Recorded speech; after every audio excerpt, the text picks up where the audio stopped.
Welcome to Not Milk Never Milk. Subscribe if you're lactose intolerant.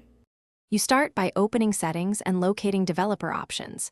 This is where advanced features live, so make sure you know why you're disabling them.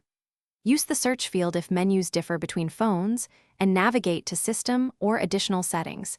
Developer Options often sits there.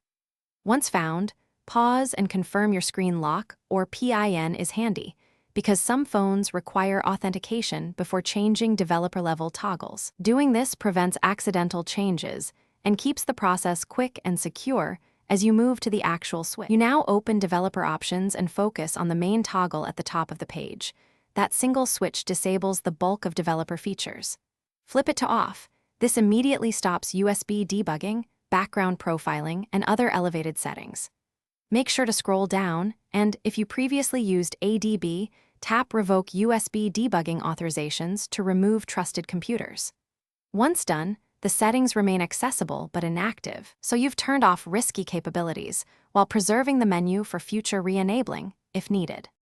You finish by verifying the toggle reads off and checking that USB debugging is no longer available. Open a file manager or ADB host to confirm no active connections. If anything still behaves like developer features are enabled, restart the phone to ensure changes apply. A common troubleshooting tip: if Developer Options is missing or won't disable, clear Settings app data or temporarily re-enable Developer Options by tapping build number 7 times in About Phone, then toggle it off again. This resets the state without losing personal files. Thanks for watching. If this was helpful, leave a like and consider subscribing. See you next time.